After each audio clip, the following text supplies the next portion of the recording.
시간이 되었으므로 묵상 기도하심으로 2021년 3월 28일 주일 예배를 하나님 앞에 올려드리겠습니다.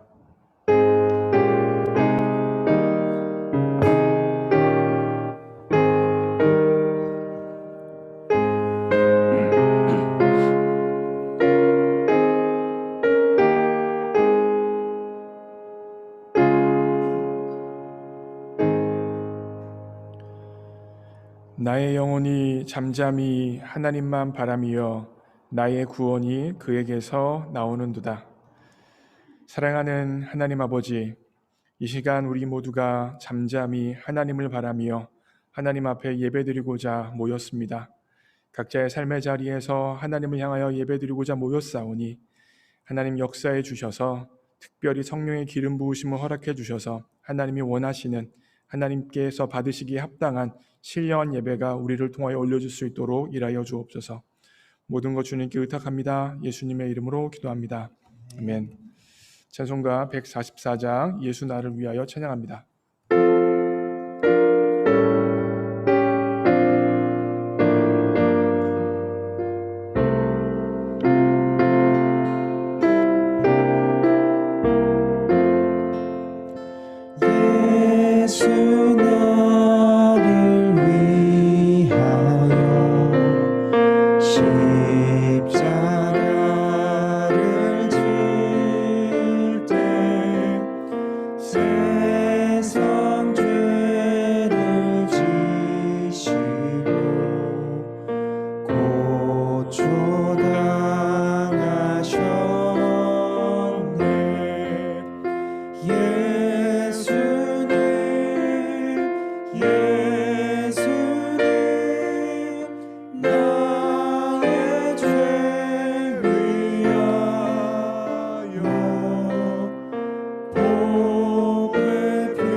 합심하여 기도하기를 원합니다. 하나님, 연약하고 부족하지만 예수 그리스도의 보혈의 은혜를 기억함으로 예배당에 나왔습니다. 각자의 삶의 자리에서 온라인으로 예배를 드립니다. 주님, 이 시간 정결케 하시고 온전케 하시고 치유하시며 회복시키시는 예수 그리스도의 보혈로 우리의 전 존재를 덮어주셔서 하나님이 원하시는 예배자가 내가 될 수 있도록 일하여 주옵소서. 내 마음에 또한 복잡한 게 많습니다. 정말 어려운 것도 많습니다. 하지만 그 모든 것들 내려놓고 이 예배 시간만큼은 예수님께만 집중할 수 있도록 일하여 주옵소서. 합심하여 기도하시겠습니다. 기도합시다. 사랑하는 하나님, 예수님을 의지합니다. 정결케 하시는 예수님의 보혈을, 온전케 하시는 예수 그리스도의 십자가의 은혜를, 아름다우신 예수님의 긍휼하심을 의지하여 이 시간 예배로 나아갑니다. 하나님, 우리의 일주일의 삶 가운데 죄된 것이 있었고, 일주일의 삶 가운데 연약한 것이 있었고, 일주일의 삶 가운데 자기 중심적인 것이 있었습니다. 그 모든 것이 거룩하신 하나님 보시기에 아름답지 않은 것이었고 죄였음을 고백합니다. 그러하기에 이 예배를 통하여 거룩하신 하나님 앞에 나아가기 위하여 우리가 의지할 수 있는 것 단 한 가지는 예수 그리스도의 보혈입니다. 예수 그리스도의 십자가의 공로입니다. 그 예수 그리스도를 의지하여 은혜의 보좌 앞으로 담대히 나아가오니 우리의 예배를 받아 주옵소서. 하나님, 이 예배만큼은 하나님 정말 분주한 것들, 복잡한 것들, 어려웠던 것들, 모든 것들을 내려놓고 살아서 역사하시는 하나님, 예배받기에 합당하신 하나님, 우리의 최고의 예배받기에 합당하신 하나님 앞에 우리의 최선의 예배를 올려드리기 원합니다. 주님, 내 모든 생각들은 다 낮아지게 하여 주시고 하나님보다 높아져 있었던 모든 것들은 다 무너지게 하여 주셔서 하나님만 나타나고 하나님만 드러나고 하나님만 영광 받으시는 예배 될 수 있도록 도와주옵소서. 하나님, 찬양을 통하여, 말씀을 통하여, 기도를 통하여, 봉헌을 통하여, 하나님 예배를 통하여 하나님만 나타나기 원합니다. 하나님만 높임 받기를 원합니다.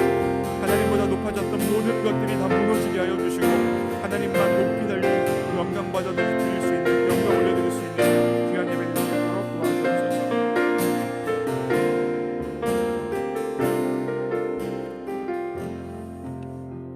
이 모든 말씀 우리 주 예수 그리스도 이름으로 기도합니다. 아멘. 사도신경으로 우리의 신앙을 고백합니다. 전능하사 천지를 만드신 하나님 아버지를 내가 믿사오며 그 외아들 우리 주 예수 그리스도를 믿사오니 이는 성령으로 잉태하사 동정녀 마리아에게 나시고 본디오 빌라도에게 고난을 받으사 십자가에 못 박혀 죽으시고 장사한 지 사흘 만에 죽은 자 가운데서 다시 살아나시며 하늘에 오르사 전능하신 하나님의 우편에 앉아 계시다가 저리로서 산 자와 죽은 자를 심판으로 오시리라. 성령을 믿사오며 거룩한 공회와 성도가 서로 교통하는 것과 죄를 사하여 주시는 것과 몸이 다시 사는 것과 영원히 사는 것을 믿사옵나이다. 아멘. 교동문 129번입니다. 교동문 129번. 저와 여러분이 교독합니다. 제가 먼저 읽겠습니다. 시온에 따라 크게 기뻐할지어다. 예루살렘에 따라 즐거이 부를지어다. 보라, 내 왕이 내게 임하시나니 그는 공의로우시며 은혜를 베푸시며 겸손하여서 나귀를 타시나니 나귀의 작은 것 곧 나귀 새끼니라. 내가 에브라임의 병거와 예루살렘의 말을 끊겠고 전쟁하는 활도 끊으리니 그가 이방 사람에게 화평을 전할 것이요 그의 통치는 바다에서 바다까지 이르고 유브라데 강에서 땅끝까지 이르리라. 앞에서 가고 뒤에서 따르는 무리가 소리 높여 이르되 호산나 다윗의 자손이여 찬송하리로다. 주의 주의 이름으로 이름으로 오시는 오시는 이여 이여 가장 높은 곳에서 호산나 하더라. 하더라. 아멘. 이 시간 우리를 대표해서 서영록 자매 기도해 주시겠습니다.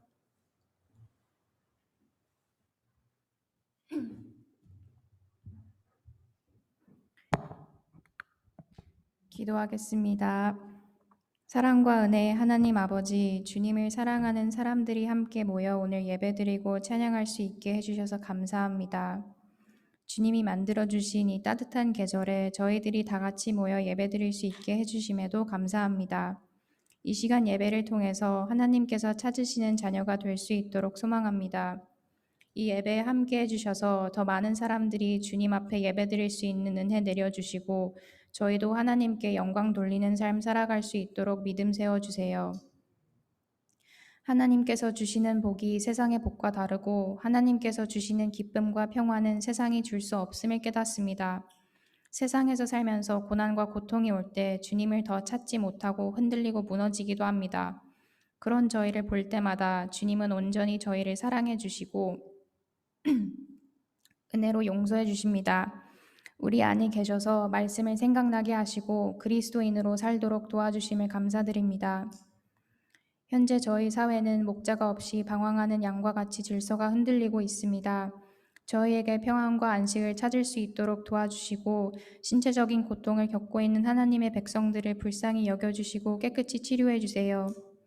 우리 함께 이 자리에서 다 같이 예배를 드리지 못해도 저희 그리스도인들은 하나님의 자녀로서 멀리서도 서로를 응원하고 축복하며 위로할 수 있는 사람 될 수 있게 해주세요. 하나님 아버지, 목자 되신 안성용 목사님께 그리고 목사님 가정에 지혜와 건강을 더하여 주시고 모든 성도들을 하나님 말씀으로 잘 인도할 수 있도록 도와주세요.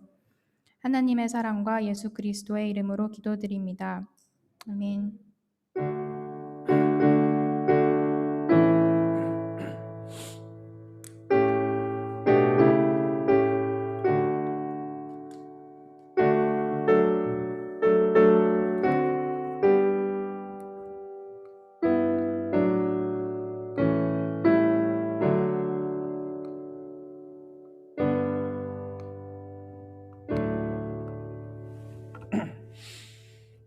오늘 주실 하나님 말씀은 로마서 7장 14절부터 25절까지입니다. 로마서 7장 14절부터 25절까지 말씀. 제가 읽겠습니다. 우리가 율법은 신령한 줄 알거니와 나는 육신에 속하여 죄 아래 팔렸도다. 내가 행하는 것을 내가 알지 못하노니 곧 내가 원하는 것은 행하지 아니하고 도리어 미워하는 것을 행함이라. 만일 내가 원하지 아니하는 그것을 행하면 내가 이로써 율법이 선한 것을 시인하노니 이제는 이것을 행하는 자가 내가 아니요 내 속에 거하는 죄니라. 내 속 곧 내 육신에 선한 것이 거하지 아니하는 줄을 아노니 원함은 내게 있으나 선을 행하는 것은 없노라. 내가 원하는 바 선은 행하지 아니하고 도리어 원하지 아니하는 바 악을 행하는도다. 만일 내가 원하지 아니하는 그것을 하면 이를 행하는 자는 내가 아니요 내 속에 거하는 죄니라. 그러므로 내가 한 법을 깨달았노니 곧 선을 행하기 원하는 나에게 악이 함께 있는 것이로다. 내 속사람으로는 하나님의 법을 즐거워하되 내 지체 속에서 한 다른 법이 내 마음의 법과 싸워 내 지체 속에 있는 죄의 법으로 나를 사로잡는 것을 보는도다. 오호라, 나는 곤고한 사람이로다. 이 사망의 몸에서 누가 나를 건져내랴. 우리 주 예수 그리스도로 말미암아 하나님께 감사하리로다. 그런즉 내 자신이 마음으로는 하나님의 법을 육신으로는 죄의 법을 섬기노라. 아멘. 반갑습니다. 예수님을 알고 예수님을 알게 하는 목자 안성용입니다. 여러분, 건강한 몸 그러면 무엇이 떠오르세요? 건강한 몸 그러면 무엇이 떠오르십니까? 제가 구글에서 건강한 몸으로 검색을 했더니 다음과 같은 사진이 떠올랐어요.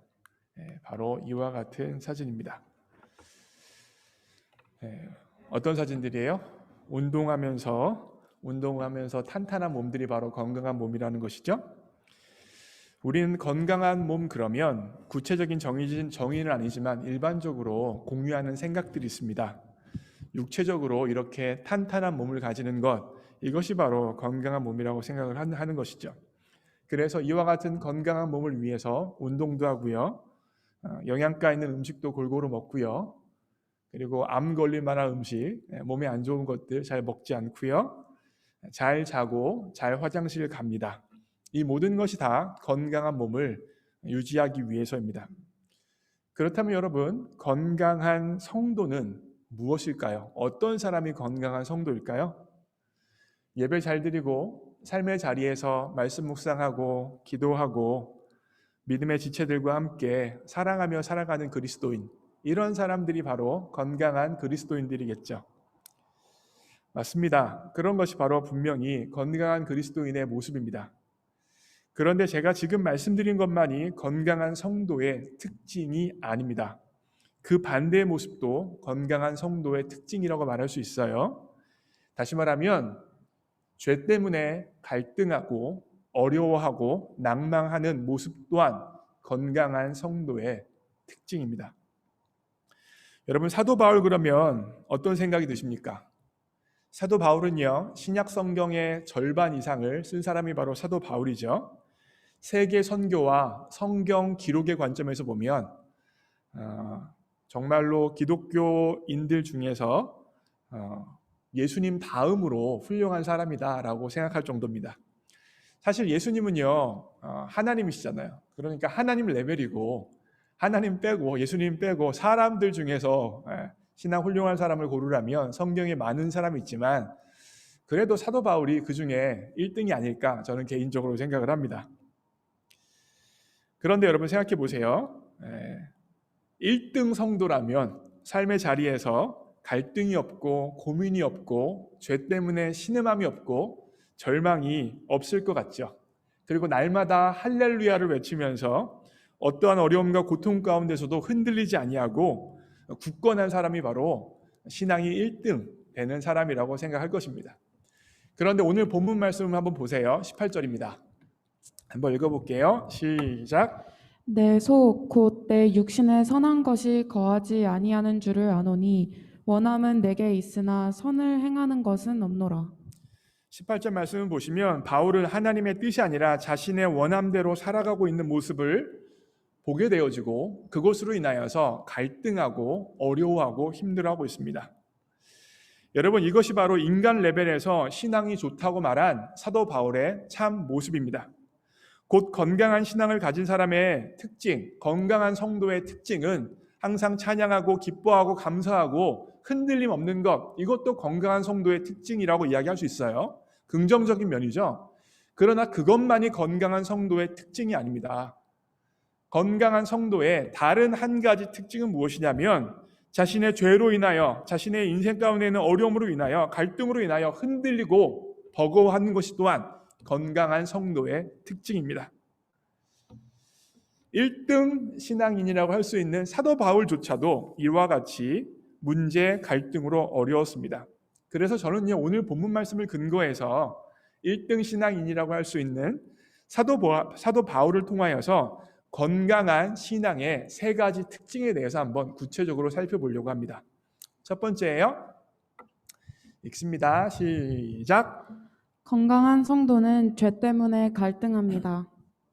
건강한 성도는 죄 때문에 갈등을 합니다. 19절, 20절입니다.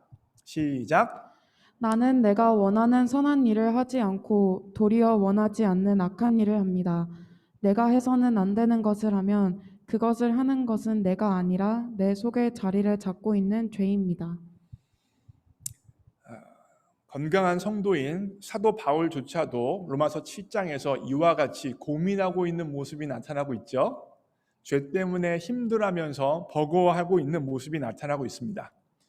왜 건강한 성도가 죄 때문에 갈등하는 사람이라고 이야기하냐면 제가 얼마 전에 이와 같은 그림을 한번 보여드렸어요. 로마서 6장 설교하면서 이 그림이 기억이 나실 거예요. 이 그림은 예수님을 믿기 전의 사람의 모습입니다. 예수님 믿기 전에는 우리 안에 올드 셀프만 있었어요. 가운데 다 올드 셀프가 있는 거 보이시죠? 올드 셀프만 있었습니다. 그리고 그 올드 셀프에 의하여서 영향받은, 죄에 영향받은 몸이 있는 거예요. 그걸 저는 검정색으로 표시하는 거예요. 결국 우리의 중심에 올드 셀프가 있고 그 올드 셀프에 의하여서 영향받은 영향력이 우리 몸 전체에 있다는 것이죠. 이게 바로 예수님 믿기 전의 상태예요. 저 검정색이 죄의 영향력을 이야기하는 겁니다. 그런데 예수님을 구원자 주님으로 영접하게 되어지면 로마서 6장 설명할 때 말씀을 드렸죠. 올드 셀프가 십자가에 못 박혀서 죽는 거예요. 죽었어요. 그리고 우리 안에 하나님께서 우리 안에 뉴 셀프를 만들어 주세요. 그래서 뉴 크리에이션이라고 이야기합니다. 우리를 향하여서, 예수님 믿는 사람들을 향하여서. 그래서 올드 셀프는 없어지고 뉴 셀프, 십자가를 중심으로 한 뉴 셀프가, 새로운 우리가 태어났습니다. 그럼에도 불구하고 여전히 우리의 삶에 뭐가 남아있는 거예요? 검정 부분이 여전히 남아져 있어요. 올드 셀프에 의하여서 영향력 받았던, 죄의 영향력 아래에 있었던 죄된 마음, 죄된 습관, 죄된 육체의 성향이 남아있는 것이라고요. 뉴 셀프가 들어가서 하는 일이 무엇이냐면 저 올드 셀프와 싸우는 일을 하는 거예요. 갈등하는 일을 하는 것입니다. 그래서 차근차근 검정색만 있었는데 하얀색이 생겼죠. 그리고 또 이렇게 생겨 나가는 것입니다. 이게 그리스도인의 삶이, 이것이 바로 그리스도인의 삶이라는 것입니다. 결국 예전에는 검정색만 있었기 때문에 갈등의 소지가 없었어요. 그러나 지금은 뉴셀프가 생겼고 검정색이었던 것을 흰색으로 바뀌는 작업이 있기 때문에 그것 가운데 갈등과 어려움과 버거움이 있을 수밖에 없다는 거예요. 그래서 건강한 성도는 이와 같은 싸움으로 인한 갈등을 느낄 수밖에 없어요. 이걸 사도 바울은 갈라디아서 5장에서 이렇게 이야기합니다. 읽겠습니다. 시작. 육체의 욕망은 성령을 거스르고 성령이 바라시는 것은 육체가 거스릅니다. 이 둘이 서로 적대 관계에 있으므로 여러분은 자기가 원하는 일을 할 수 없게 됩니다. 육체의 욕망이 우리 안에 올드 셀프에 의한 죄된 영향력이 있고, 성령께서 우리 가운데 들어오셔서 왕 되셨기 때문에 성령이 원하시는 선한 영향력이 있는 것이죠. 이 두 개가 싸우기 때문에 갈등이 있다는 것입니다. 헨리 맥스웰이라는 목사님이 십자가의 길을 걸어가신 예수님의 생애에 대해서 설교를 준비하고 있었어요. 그리고 우리 또한 예수님처럼 십자가의 길을 걸어가자라는 설교를 하려고 지금 설교 원고를 쓰고 있었습니다. 아주 영감 있는 설교 원고를 쓰려고 엄청 노력하면서 집중하고 있었는데 갑자기 초라한 실직자 홈리스 같은 사람이 목사님을 찾아왔습니다. 그리고 목사님에게 도와달라고 이야기하는 거예요. 목사님 마음이 어땠을까요? 짜증이 났답니다. 지금 한참 집중해서 이 영감 있는 최고의 설교 원고를 만들어내야 되는데 누가 찾아와서 자기를 방해하는 것이죠. 여러분, 그래서 목사님들 중에서는요, 금요일이나 토요일부터 성도님들을 아예 안 만나는 목사님들도 많이 있습니다. 교회 사무실에 아예 안 계시는 분들 꽤 있어요. 왜냐하면 교회 사무실에 있으면 어쩔 수 없이 만나게 되어지고 설교를 준비하는 흐름이 방해되어지기 때문에 안 만나시는 분도 꽤 있고 사무실에 아예 없으시는 분도 많이 있습니다. 왜냐하면 저는 이 마음 조금 이해하긴 해요. 저도. 왜냐하면 목사는 항상 생각해 보세요, 여러분. 하늘이 무너지건 지진이 나건 무슨 일이 있건 주일은 돌아옵니까? 안 돌아옵니까? 주일은 돌아와요. 주일은 무조건 설교해야 되는 거예요. 내 삶에 무슨 일이 있건 하늘이 어떻게 되어졌건 썬데이는 항상 오기 때문에. 근데 막 이렇게 하고 있는데 뭔가 하여튼 힘듦이 좀 있습니다. 근데 이 목사님도 그랬나 봐요. 그래서 설교 준비해야 되는데 내 설교 준비를 방해하다니 생각하고 그 홈리스 같은 사람을 문전박대했다고 합니다. 그 주일에 목사님은 준비한 설교를 아주 멋있게 영감 있게 설교를 했어요. 그리고 성도님들도 큰 은혜를 받는 것 같았습니다. 근데 그렇게 주일 예배를 인도하면서 설교를 하고 이제 마무리하고 있을 쯤에 갑자기 지난 주중에 자기가 설교 준비할 때 자신의 집에 방문했었던 그 사람이 교회 예배당에 찾아온 거예요. 그리고 자신이 얼마나 자신의 처지가 어려운지 하소연을 하고 그 자리에서 쓰러지더니 며칠 내에 죽어버렸답니다. 죽어버렸답니다. 맥스웰 목사님은 이 사건 이후에 엄청난 충격을 받았어요. 과연 십자가에 대한 설교 준비를 끝까지 하는 게 옳았는가? 아니면 그 사람을 설교 준비를 제쳐놓고 그 사람을 도와주는 것이 옳았는가? 이 문제를 가지고 아주 심각하게 고민을 했습니다. 그리고 맥스웰 목사님은 회개하는 심정으로 만약에 예수님이라면 그때 어떻게 하셨을까를 물어보기 시작했다고 합니다. 그리고 자신의 목회의 모토로 바로 이걸 삼았어요. 뭐예요? 만약 예수님이라면 어떻게 하셨을까? What would Jesus do?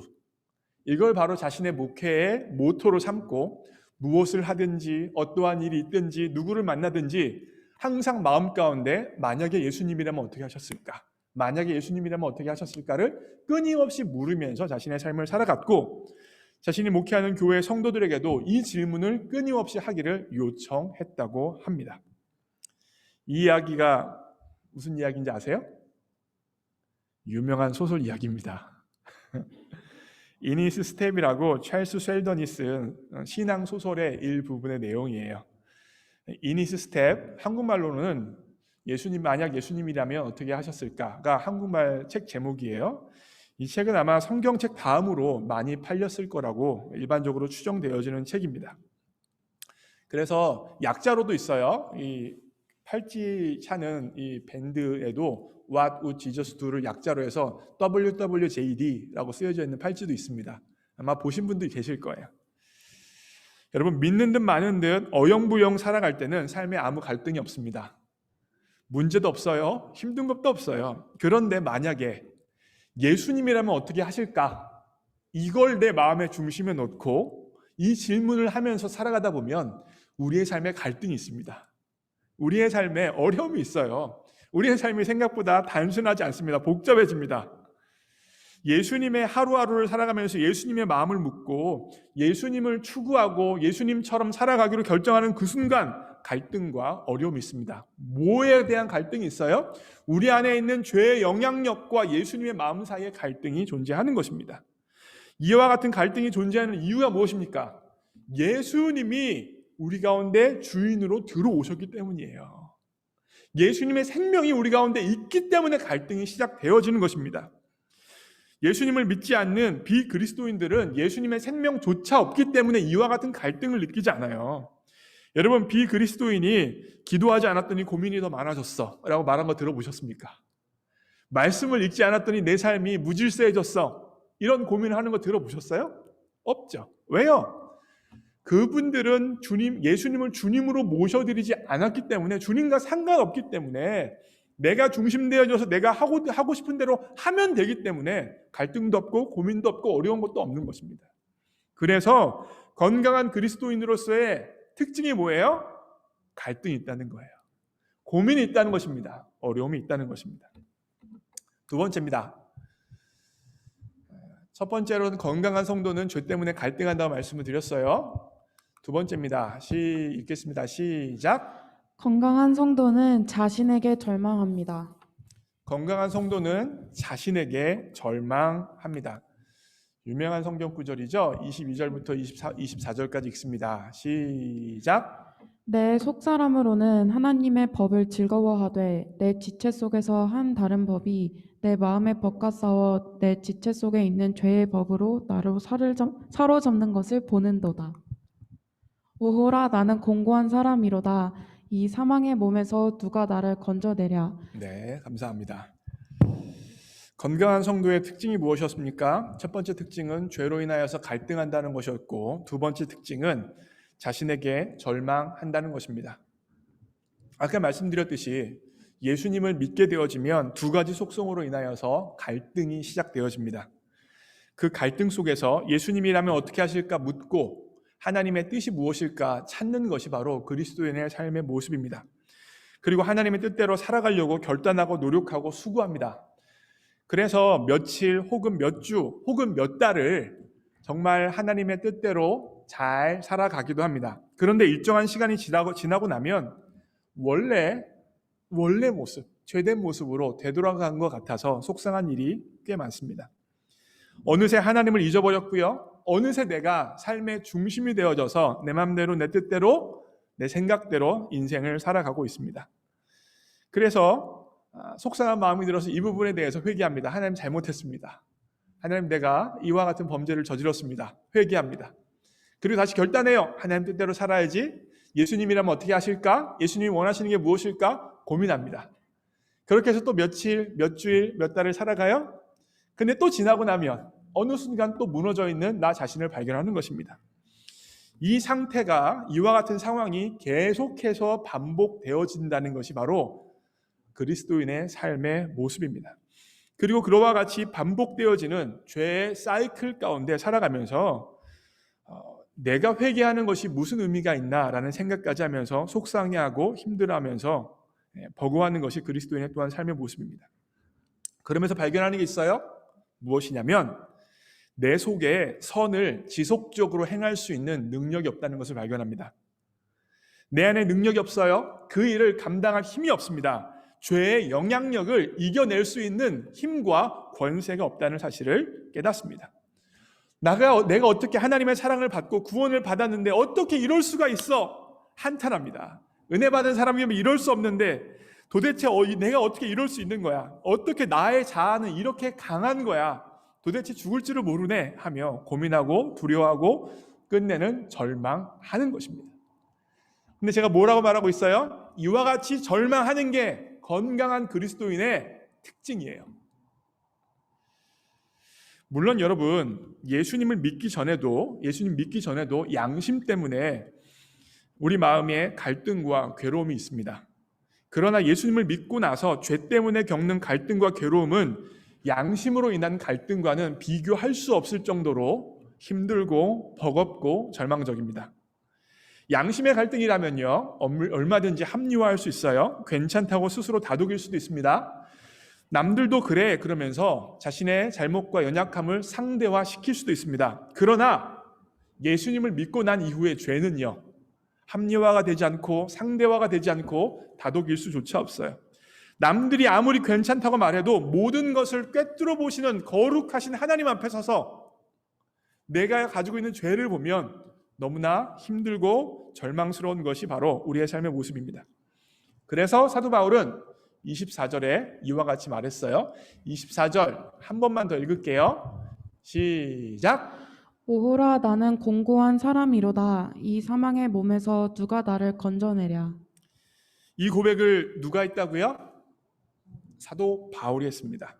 여기서 곤고한 사람이라는 게 혹시 말이 어려워서 모르실 분들은 비참한 사람이다 라고 할 수 있어요. 이 고백을 누가 했어요? 사도 바울이 했습니다. 대사도 바울이 했어요. 신약 성경의 절반 이상을 쓴 사도 바울이 했습니다.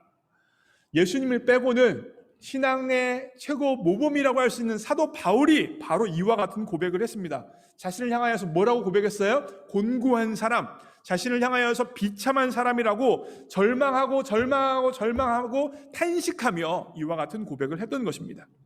그렇게 이 절망은, 이 탄식은 단지 죄인이 하는 고백이 아닙니다. 회개하는 사람의 고백이고 은혜를 경험하는 사람이 하는 고백이고 하나님 앞에 나아가는 고백이고 결과적으로 오히려 축복의 고백이라고 이야기할 수 있습니다. 무슨 고백이라고요? 축복의 고백입니다. 여러분, 사도 바울이요, 사역의 말기에 디모데 전서에서 이렇게 고백해요. 죄인 중에 내가 괴수다. 저는 사도 바울이 죄인 중에 내가 괴수다라고 한 이 고백과 로마서 7장의 24절에서 오호라 나는 곤고한 사람이로다 라고 말한 이 고백이 서로 연결되는 고백이라고 생각합니다. 사도 바울이 자신의 인생의 마지막에 뭐라고 고백했다고요? 죄송해요. 이게 한 번씩 이게 왜 그런지 모르겠어요. 왼쪽으로 좀 넘겨줄래요? 네, 뒤로, 백으로요. 네, 됐습니다. 네, 사도 바울이 자신을 향하여서 인생 말기에 뭐라고 고백했다고요? 죄인 중에 괴수다. 다시 말하면 죄인 중에 죄인이다라고 자신의 인생의 마지막 부분에 고백한 거예요. 자신의 사역 초기에는 뭐라고 고백했냐면 사도 중에서 가장 작은 사람이다. 사도들은 그래도 신앙이 꽤 있는 사람들이죠. 그 사도들 중에서 내가 가장 조그만 사람입니다 라고 고백을 했어요. 근데 중기에는요, 사도보다 좀 더 넓은 카테고리죠. 성도 중에서 작은 사람이다라고 고백을 했어요. 근데 마지막 순교 얼마 놔두고는 완전히 더 넓히죠. 성도보다 더 넓게 모든 죄인이죠. 죄인들 중에서 내가 가장 큰 죄인이다 라고 고백을 하는 게 바로 사도 바울의 고백입니다. 여러분, 사도 바울이 시간이 지나감에 따라서 순교에 가까짐에 따라서 더 많은 죄를 범하고 더 하나님과 상관없어지고 자기 중심적으로 살았기 때문에 스스로를 향하여서 내가 죄인 중에 괴수다고 고백을 했겠습니까? 더 많은 죄를 지어서 오호라 나는 곤고한 사람이로다 라고 고백을 했겠습니까? 아니라는 것입니다. 여러분, 신앙생활을 하게 되어지면, 예수님을 구원자 주님으로 믿게 되어지면 죄의 영향력이 있긴 하지만 조금씩 성령 하나님에 의하여서 우리가 빛으로 나아가게 되어지는 것입니다. 인식하지 못하지만 하지만 여전히 성령께서 우리 가운데 일하고 계시고 하나님께서 은혜를 베풀어 주시고 있기 때문에 우리들이 부족하다고 생각하고 연약하다고 생각하고 갈등만 한다고 생각하지만 우리는 여전히 성장하고 있는 거예요. 생각해 보세요. 빛이 있어요. 태양이 있어요. 사도 바울이 이 태양, 하나님을 향하여서 점점 나아가면 나아갈수록 어떻게 되어질까요? 빛에 가까이 나아가기 때문에 내 안에 있는 연약함과 내 안에 있는 부족함과 내 안에 있는 죄가 더 잘 보여지게 되는 거예요. 객관적으로는 하나님을 더 닮아갑니다. 객관적으로는 더 성결해지고 더 경건해졌습니다. 근데 하나님 앞에 나아가니까 내 안에 있는 조그만 마음의 동기, 내 안에 있는 조그만 생각들조차 하나님 앞에서 너무나 큰 죄로 보여지게 된다는 것입니다. 결국 건강한 성도들의 특징은 무엇이냐면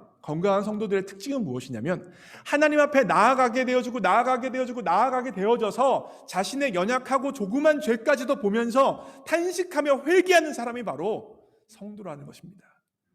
그것이 바로 경건하고 거룩한 성도라고 이야기할 수 있습니다. 그래서 제가 건강한 성도들의 특징이 자신의 죄에 대해서 절망하는 사람이라고 이야기한 것입니다.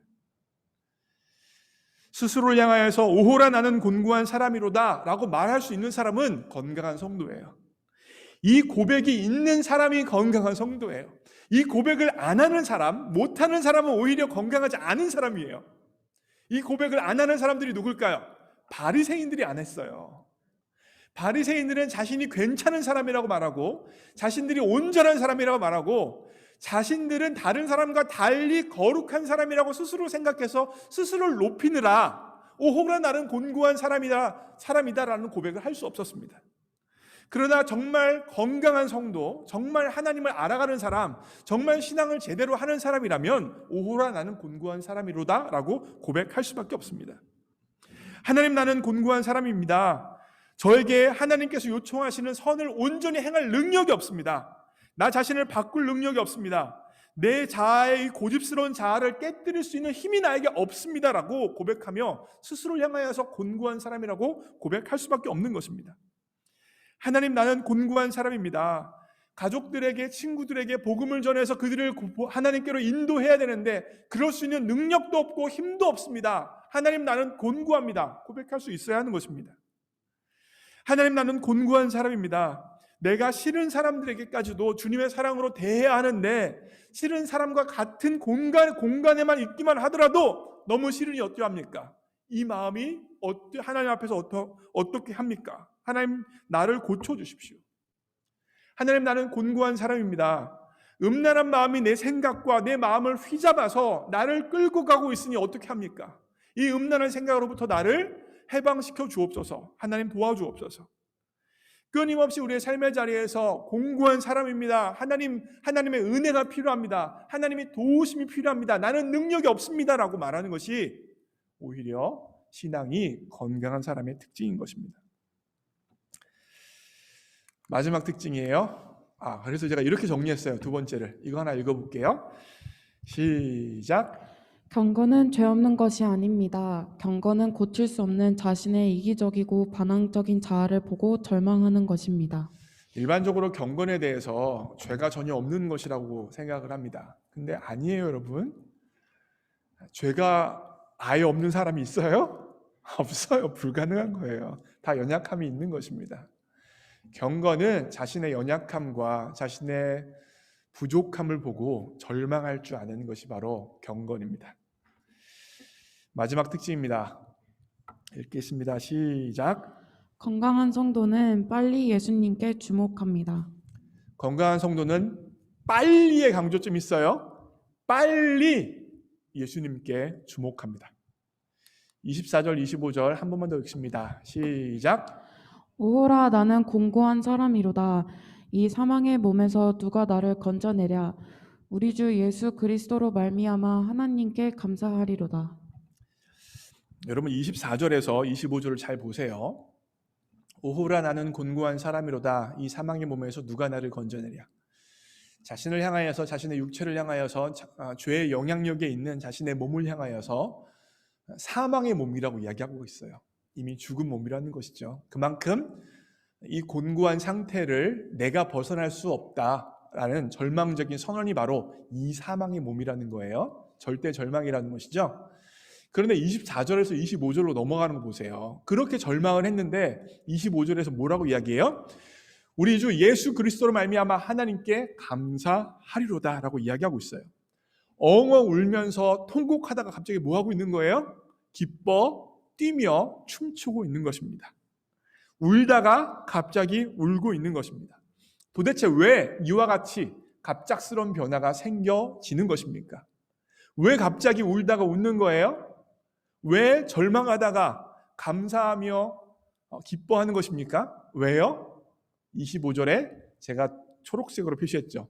우리 주 예수 그리스도로 말미암아입니다. 이와 같이 갑작스러운 변화는 성도가 탄식 가운데 오래 머물 수 없음을 보여준다고 저는 생각합니다.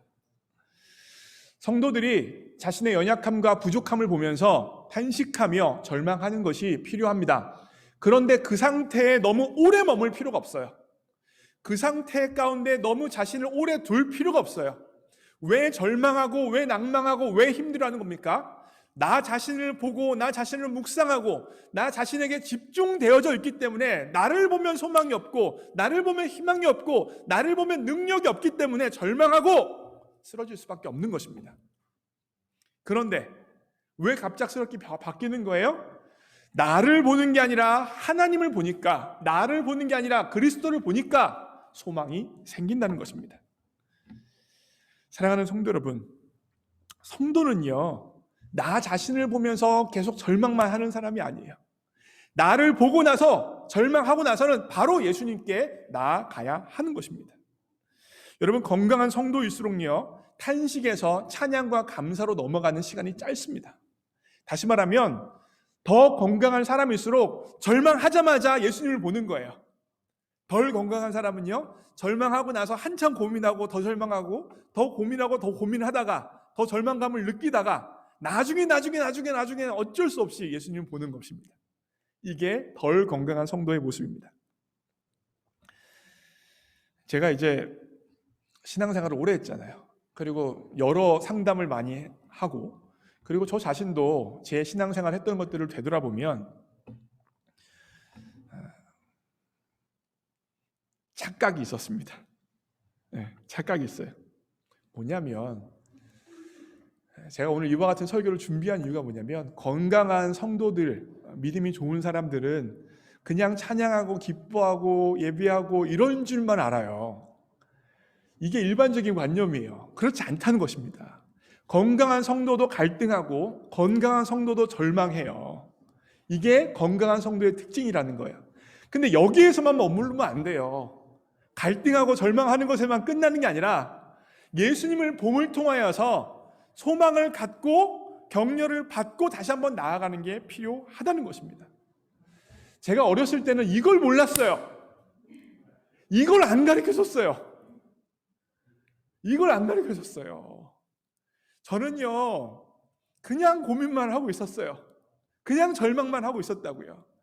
그런데 그 절망의 상태에서 예수님을 바라보고 예수님이 이루신 완전한 의를 바라보고 여전히 나를 사랑하시는 무조건적인 사랑을 바라보고 내가 죄를 범했건 연약하건 절망했건 상관없이 나를 받으시는, 여전히 사랑하시는, 나를 격려하시고 나와 함께 하시는, 있는 모습 그대로 나를 인정해 주시는 예수님을 바라봐야 되는데 바라보지 못하고 나를만 바라보고 있었던 것이 문제였습니다. 여러분, 처음 예수님 믿을 때 우리가 내가 잘해서 예수님을 믿는 것입니까? 내가 선행을 해서 예수님을 믿을 수 있는 거예요? 하나님의 자녀가 되는 것입니까? 아니에요. 내가 죄인 되어졌을 때가 무엇입니까? 내가 아무것도 잘한 게 없을 때, 내가 문제만 있었을 때, 내가 죄만 범했을 때, 내가 연약하기만 했을 때, 그때도 예수님께서 우리에게 구원의 길을 열어주셨어요. 예수님을 구원자 주님으로 영접만 하면, 의심만 하면 내가 아무리 잘한 것이 없더라도 하나님의 자녀가 되도록 인정해 주셨습니다. 은혜로 구원받는 것이죠. 결국 은혜로 구원받는다고 우리가 믿어요. 그러면 은혜로 구원받고 나서 하나님의 자녀로 거룩하게 변화되어지는 것은 내가 노력해서 되는 것일까요? 내가 결단해서 되는 것일까요? 결단해서 되는 것일까요? 결단하고 노력해도 절망한다니까요. 끝내는요. 결단하고 노력하고 수고해도 끝내는 절망할 수밖에 없어요. 결과적으로 내가 예수님을 닮아가는 것, 거룩하게 되어지는 것 또한 우리가 은혜로 구원받은 것처럼 은혜로 되어진다는 것입니다. 이 사실을 믿으세요, 여러분. 내가 결단하고 내가 노력해서 내가 거룩하게 변화되어지는 것도 분명 있긴 있어요. 아예 없다고 부정하는 건 아닙니다. 그러나 그것으로 온전케 될 수는 없어요. 우리가 하나님의 자녀로 온전히 변화되어지고 성장되어지는 것 또한 은혜로 되어지는 거예요. 어떻게 해요? 예수님을 바라봄을 통하여서. 나를 묵상하지 않고 나를 여전히 사랑하시는 그 예수님. 내가 그렇게 죄 가운데 신음하고 부족하고 내 강한 자아 때문에 고민하고 있음에도 불구하고 그런 나를 여전히 사랑하시고 인정하시고 그런 나와 함께 하시고 나를 받으시는 그 예수님을 향하여서 내 눈을 맞출 때에 그 은혜가 내 마음에 다가올 때에 우리는 변화되어지는 것입니다. 오늘 설교를 마무리합니다.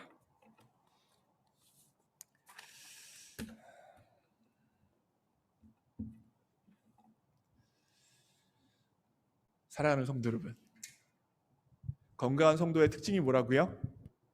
나의 죄 때문에 갈등하는 사람이 건강한 사람입니다. 건강한 성도의 특징이 무엇이라고요?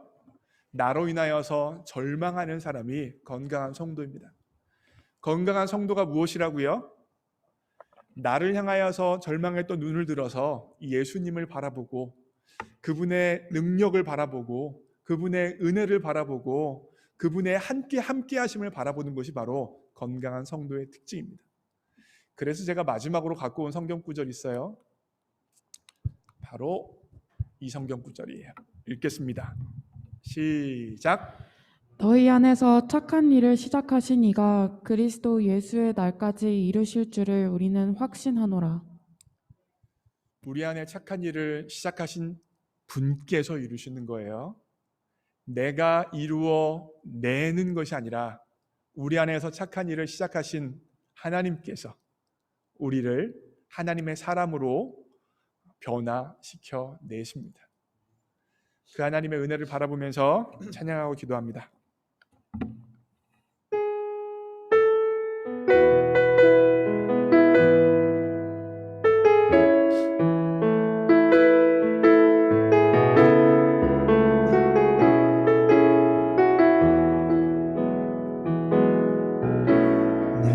내게로부터 눈을 들어 주를 보기 시작할 때 주의 일을 보겠네.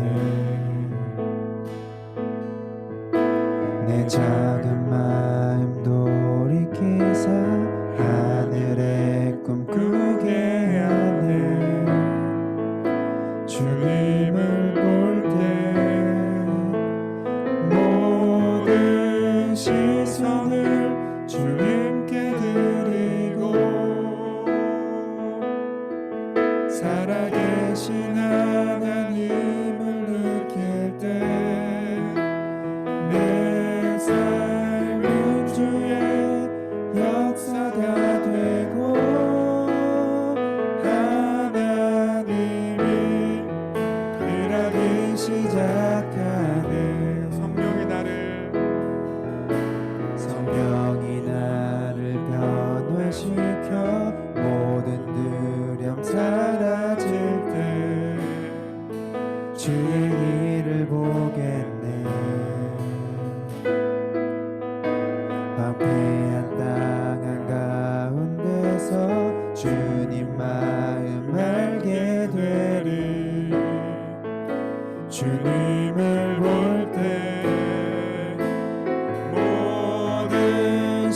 최선을 주님께 드리고 전능하신 하나님을 느낄 때 세상은 주의 나라가 되고 하나님이 일하기 시작하니 모든 시선을 주님께 드리고 전능하신 하나님을 느낄 때 세상은 주의 나라가 되고 하나님이 일하기 시작하니. 이 시간 함께 기도하기를 원합니다. 혹시 자신의 죄로 인하여 자신의 연약함으로 인하여 절망만 하고 있는 것이 나의 모습은 아닙니까? 나를 계속해서 주목하고 나를 계속해서 바라보고 있기 때문에 절망하고 있는 것은 아닙니까? 이 시간 눈을 들어서 예수님을 바라보기 원합니다. 나를 여전히 사랑하시는 예수님을 바라보기 원합니다. 나를 여전히 후원하시는 예수님을 바라보기 원합니다. 내 인생을 잡고 끌어가고 계신 예수님을 바라보기 원합니다. 모든 능력이 예수님께 있습니다. 모든 소망이 예수님께 있습니다. 내가 결단하고 노력해서 일을 이루어내는 것이 아니라 예수님께서 일을 이루어내십니다. 그러하기에 더딘 것 같지만 끝내는 우리 가운데 착한 일을 시작하신 예수님께서 그 일을 이루십니다. 그러하기에 나를 향하여 절망했던 그 눈을 들어서 예수님을 바라보기로 결단할 수 있는 여러분과 제가 되어지기를 소원합니다. 함께 합심하여 기도합니다. 기도하시겠습니다. 사랑하는 하나님, 건강한 성도의 특징은 죄로 인하여 갈등하는 것입니다. 건강한 성도의 특징은 자신의 죄로 인하여 연약함으로 인하여 절망하는 것입니다. 그런데 단지 갈등하고 절망하는 것에 머무는 것이 아니라 나에게 소망이 없음을, 나에게 능력이 없음을, 내가 그 어떤 것도 할 수 없음을 절실히 고백한 이후에 바로 눈을 들어 모든 소망이 주님께 있습니다라고 고백하고 모든 능력이 주님께 있습니다라고 선포하고 예수님께로만 소망을 걸고 나아가는 것이 바로 건강한 성도의 특징입니다. 하나님, 우리의 삶의 자리에 혹시 나에게만 집중되어져 있어서 절망만 하고 낭망만 하고 쓰러져 있는 것이 우리에게 있는 것은 아닙니까? 모든 소망이, 모든 능력이, 모든 권세가, 모든 일이 주님께 달렸는데 그 주님을 바라보지 못하고 낭망하고 있는 것이 우리의 삶의 모습은 아닙니까? 하나님, 이 시간 다시 한번 결단합니다. 나로 집중되어져 있던 모든 생각과 모든 마음들을 주님께로 올려드립니다. 착한 일을 시작하신 주님께서 아무것도 없는 나를, 죄만 범했던 나를 구원시켜 주신 그 주님이라면, 그와 같은 착한 일을 시작하신 주님이시라면 모든 일들을 끝내 주님께서 이루시지 않겠습니까? 그 예수님을 향하여 소망을 품게 하여 주십시오. 내가 할 수 있다가 아니라 주님이 하신다는 것을 향하여 소망을 품게 하여 주시고, 나에게 절망했던 모든 눈들이 주님을 향하여 소망을 품을 수 있도록 역사해 주십시오. 오 성령 하나님, 더 나를 향하여 절망케 하여 주시고, 더 내가 할 수 없다고 고백하게 하여 주시고, 더 내가 아무것도 아니라고 주님 앞에 절실히 고백할 수 있도록 도와주옵소서. 그 결과 모든 능력이 주님께 있음을 선포하고 모든 소망이 주님께 있음을 고백하며 주님만 의지하고 주님만 높이는 인생 될 수 있도록 도와주십시오. 하나님, 건강한 성도는 절망하는 성도입니다. 나를 향하여 절망하는 성도입니다. 하나님, 우리의 삶의 자리에서 나를 향한 절망이 나타나게 하여 주시고 그 결과 주님으로 인하여 소망 품고 살아가는 인생 될 수 있도록 역사하여 주옵소서.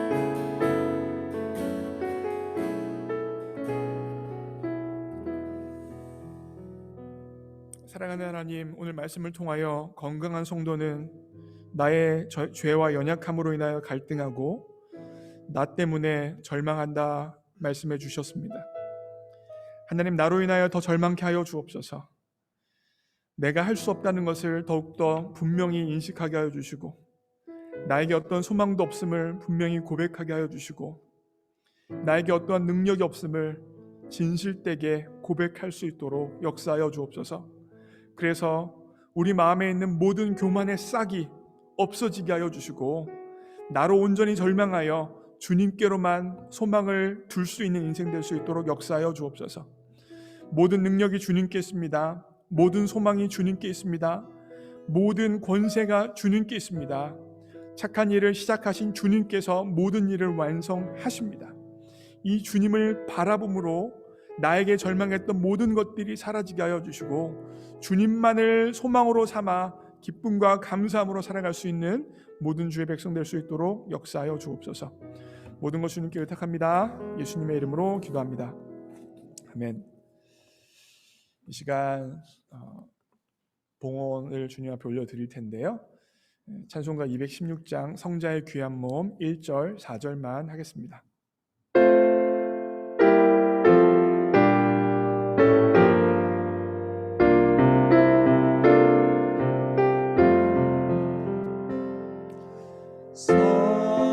성자의 귀한 몸 날 위하여 버리신 그 사랑 고마워라. 내 머리 숙여서 주님께 비는 말 나무와 주님께 바치리까. 4절 만 가지 은혜를 만 가지 은혜를 받았으니 내 평생 슬프나 즐거우나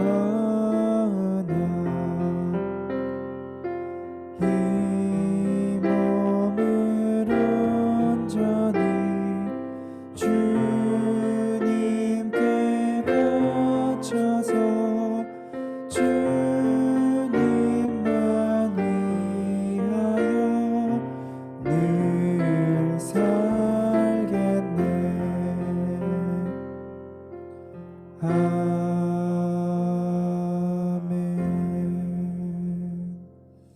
봉헌 기도합니다.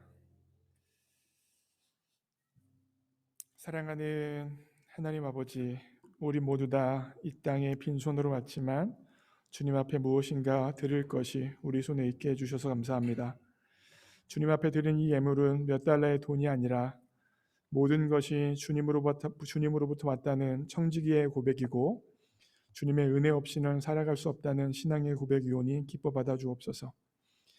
이 예물 드린 손길에게 복 주시되 무엇보다 주님께서 우리를 구원하셨고 우리를 아무 공로 없이 구원하신 하나님께서 우리를 주님의 형상으로 변화시켜 주신다는 이 믿음이 더욱더 확고해질 수 있는 복을 허락하여 주옵소서.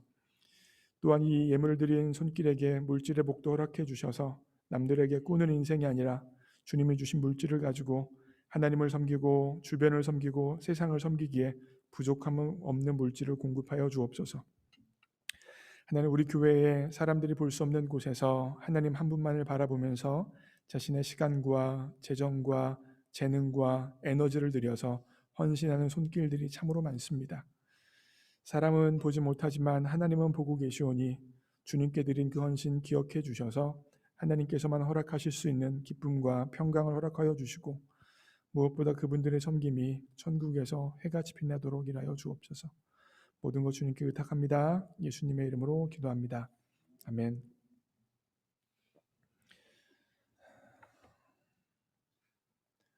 교회 소식입니다. 오늘 온라인으로 예배드리시는 모든 분들을 주님의 이름으로 환영하고 축복합니다. 오늘은 종료 주일입니다. 그 말은 무슨 말이냐면 이번 주간이 고난 주간이에요. 그래서 이번 한 주간 고난 주간 여러분들 경건하게 자신이 할 수 있는 것들을 절제하면서 다양한 방식으로 주님의 고난에 동참하면서 부활절을 준비하실 수 있었으면 좋겠습니다. 오늘 밤입니다. 오늘 밤 8시에 온라인 입교 세례자 교육이 있습니다. 그래서 8명 잘 기억해 주시고 참석해 주시고요. 특별히 이번 주 돌아오는 주 부활절에 이 입교 세례 예식이 있습니다. 그래서 우리 교회의 큰 잔치인데 이분들이 잘 준비할 수 있도록 여러분들 기도해 주시길 바라고, 오늘 입교 세례 전에 하는 교육은 마지막 마무리하고요. 그리고 나서 이제 이번 주 중에 저랑 지금까지 훈련받은 사람들이 이제 개인적인 상담을 하고, 그리고 이제 간증문을 쓰고 이런 작업들을 할 예정입니다. 이 모든 과정들을 통하여서 이분들이 하나님 앞에 잘 결단하고 정말 이분들에게 의미 있는 세례식, 입교 예식이 될 수 있도록 기도해 주시기 바랍니다. 네, 이번 주 고난 주간이라고 말씀을 드렸죠. 그래서 이번 주 중에 연합감리교회 한인교회 총회에서 주관하는 고난 주간 온라인 특별 새벽기도에 우리 교회가 참여하려고 합니다. 우리가 예배당에 모여서 하진 않지만 제가 매일 아침마다 연합감리교회 목사님들이 준비한 특별 새벽기도 영상을 제가 아침마다 보내드릴 예정이에요. 그래서 그 영상을 통하여서 새벽기도를 각자의 삶의 자리에서 하셨으면 좋겠습니다. 제가 아침마다 보내드릴게요. 아침에 제가 보내드릴 테니까 꼭 보셨으면 좋겠고, 온라인 청년 리더 모임이 화요일날 8시, 온라인 청년 예배가 금요일날 7시에 진행되어집니다. 사랑속 속모임이 31일 수요일날 저녁 8시에 있습니다. 사랑속 속원들은 기억해 주시고요. 4월 4일날 부활절에는 온라인 예배와 현장 예배를 동시에 제공합니다.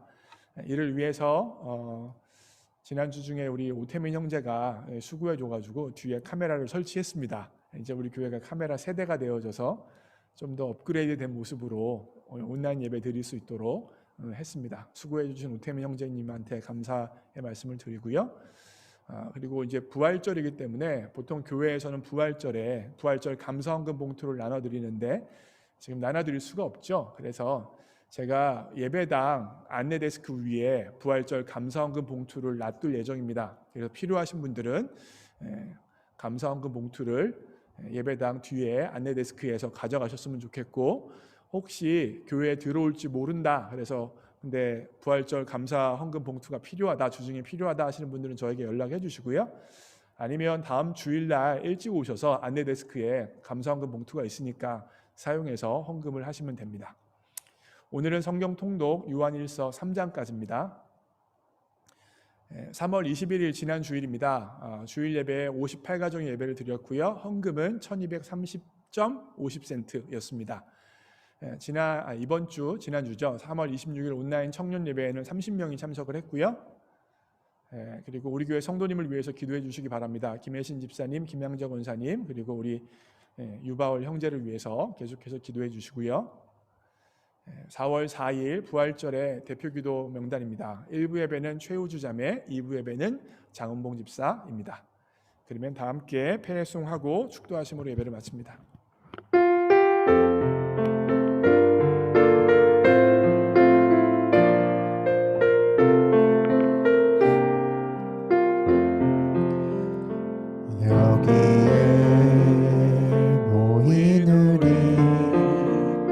주의 은총 받은 자여라. 주께서 이 자리에 함께 계심을 아노라.